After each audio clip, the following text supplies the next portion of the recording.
మేము మాట్లాడిన అంశాలను చాలామంది టీవీల ముందు పేపర్ల ముందు అవహేళన చేస్తూ ఈ దేశంలో ఎవరూ చేయలేదు, తెలంగాణ రాష్ట్రంలో గత ప్రభుత్వం 2014లో ₹1,00,000 రుణమాఫీ చేస్తా అని మొదటి విడత కాదు 5 సంవత్సరాలు 60 నెలలు 4 విడతల్లో చేసి చివరికి అసలు కంటే మిత్తి ఎక్కువయి రైతుకు ఇచ్చిన ₹1,00,000 రుణమాఫీ కూడా మిత్తిలకే సరిపోయి అసలు బకాయి అట్లనే ఉండే విధంగా ఆనాటి పరిస్థితులు.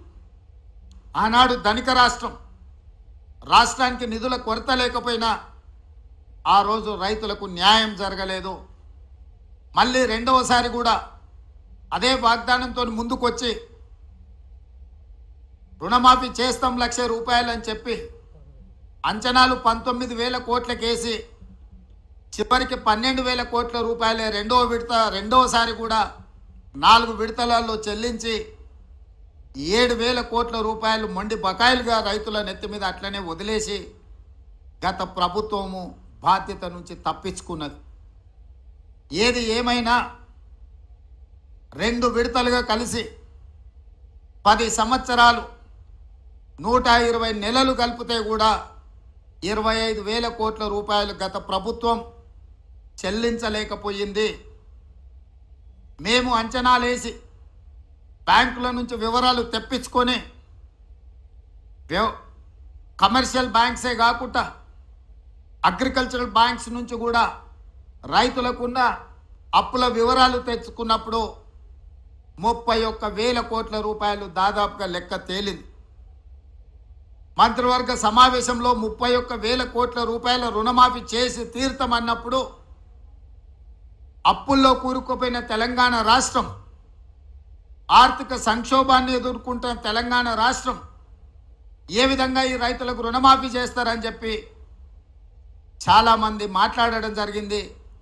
కొంతమంది శాపనార్థాలు పెట్టడం జరిగింది.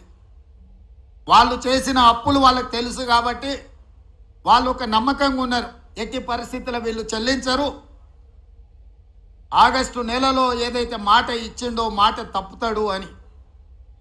నేను మా ఆర్థిక మంత్రి గారు మా అధికారులతో కూలంకషంగా చర్చించి ఇటు వ్యవసాయ శాఖ అధికారులు అటు ఆర్థిక శాఖ అధికారులను అందరినీ కూర్చోబెట్టి ఎట్టి పరిస్థితుల్లో రుణమాఫీ జరిగి తీరవలసిందే, దీంట్లో ముందుకు వెళ్ళవలసిందే, ఈ సంక్షోభాన్ని ఈ సమస్యను పరిష్కరించాల్సిందే అని చెప్పి ఖచ్చితంగా కూర్చొని ప్రణాళికలు రచించి అన్ని రకాలుగా నిధుల సమీకరణ చేసి ఈనాడు రెండవ విడత 6,198 కోట్లు దాదాపుగా 6,40,000 మంది పైచిలకు రైతు కుటుంబాలకు ఈరోజు చెల్లిస్తున్నాము.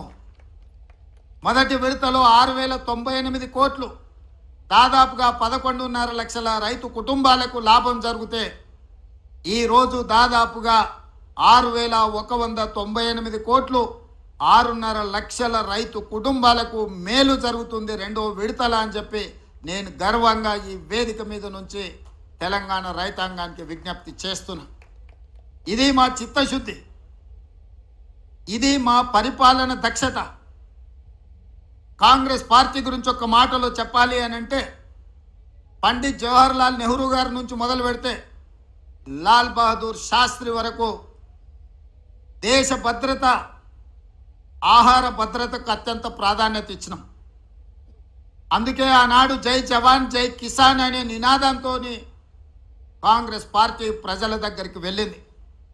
జవహర్లాల్ నెహ్రూ గారు హరిత విప్లవాన్ని తీసుకొస్తే లాల్ బహదూర్ శాస్త్రి గారు ఆహార భద్రతకు సంబంధించిన నిర్ణయాలు తీసుకున్నారు. ఆనాడు బాక్రానంగల్ డ్యామ్ నుంచి మొదలు పెడితే ఈనాడు నల్గొండ జిల్లాలో ఉన్న నాగార్జున సాగర్ వరకు ఆనాడు పండిత్ జవహర్లాల్ నెహ్రూ గారు ప్రధానమంత్రిగా తొలినాళ్లలోనే వ్యవసాయ రైతుల యొక్క కష్టాలను గుర్తించి బీడులుగా మారి ఎడారులుగా ఉన్న ఈ దేశాన్ని పచ్చని పైర్లతో తీర్చిదిద్దాలి అని చెప్పి సాగునీటి ప్రాజెక్టులను నిర్మించి రైతులను ఆదుకోవడం జరిగింది.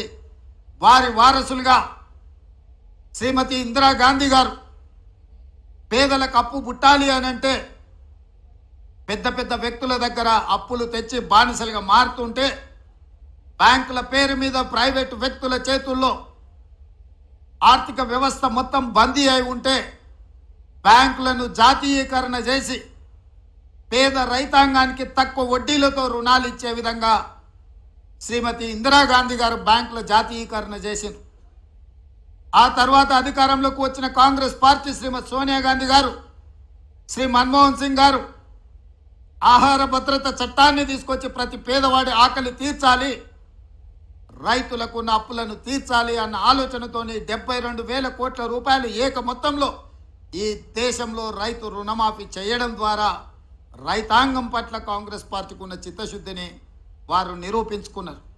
ఈరోజు ఈ వేదిక మీద నుంచి నేను గర్వంగా చెప్తున్నా, ఈ దేశ ప్రజలకు ఆహార భద్రత చట్టాన్ని తెచ్చింది కాంగ్రెస్ పార్టీ, విత్తన సబ్సిడీ ఇచ్చింది కాంగ్రెస్ పార్టీ, ఎరువుల సబ్సిడీ ఇచ్చింది కాంగ్రెస్ పార్టీ, వ్యవసాయ పనిముట్లకు సబ్సిడీ ఇచ్చింది కాంగ్రెస్ పార్టీ, ఉచిత కరెంట్ ఇచ్చింది కాంగ్రెస్ పార్టీ, రైతు రుణమాఫీ చేసింది కాంగ్రెస్ పార్టీ, రైతు బీమా పంటల బీమా తీసుకొచ్చింది కాంగ్రెస్ పార్టీ, రైతులు పండించిన పంటకు కనీస మద్దతు ద్వారా చట్టబద్ధత చేసి ఇవాళ రైతులను దళారులు మోసగించకుండా పండించిన పంటకు గిట్టుబాటు ధర ఇచ్చే చట్టాలను తీసుకొచ్చింది కాంగ్రెస్ పార్టీ.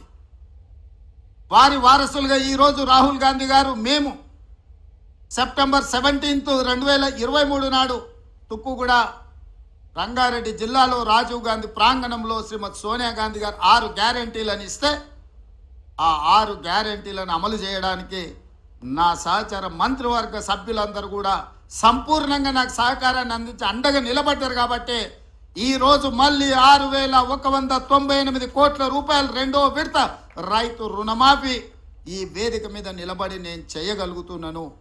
ఇది మా చిత్తశుద్ధి. మా చిత్తశుద్ధిని ఎవరు శంకించలేరు, మా ప్రణాళికల్ని ఎవరు ప్రశ్నించలేరు. అందుకే ఈరోజు ఇంత మంచి కార్యక్రమాన్ని ఆలస్యం చేయొద్దు. 2 వారాలు కూడా పూర్తి కాలే. జూలై 18, 2024 నాడు మొదటి విడత ₹1,00,000 వరకు ఉన్న వాళ్ళకి అందరికీ మొదటి విడతలో వాళ్లకు అప్పులు చెల్లించి, ఇప్పుడు 0 నుంచి 1,50,000 వరకు ఉన్న రైతులందరికీ ఇవాళ ఈ గంటలో మనం వాళ్ళ రుణాలను మాఫీ చేస్తున్నాం. నెల తిరగక ముందే 0 నుంచి 1,50,000 వరకు ఉన్న దాదాపుగా 18 లక్షల మంది రైతుల రుణాలను మాఫీ చేసి మా చిత్తశుద్ధిని నిరూపించుకున్నాం. ఇక 0 నుంచి 2 లక్షల వరకు ఉన్న రైతు రుణమాఫీని ఆగస్టు నెలలో చేసి, ఆగస్టు నెల రైతులకు దేశానికి ఎట్లయితే స్వతంత్రం వచ్చిందో, పరాయి పీడనలో విముక్తి కలిగిందో, బ్యాంకుల నుంచి అప్పు రుణ విముక్తులను చేసి స్వేచ్ఛ జీవులను రైతులను చెయ్యాలనేదే మా ఆలోచన. జూలై నెల, ఆగస్టు నెల చరిత్రలో లిఖించదగిన నెలలు. నేను ఒక్క మాట స్పష్టంగా చెప్పదలుచుకున్నా, 77 సంవత్సరాల స్వతంత్ర భారతదేశంలో ఏ రాష్ట్రం కూడా 31,000 కోట్ల రూపాయల రుణమాఫీ చెయ్యలేదు. ఈరోజు తెలంగాణ రాష్ట్రం మా ప్రభుత్వం చేసింది. ఇది దేశ చరిత్రలోనే రికార్డ్. ఈ రికార్డ్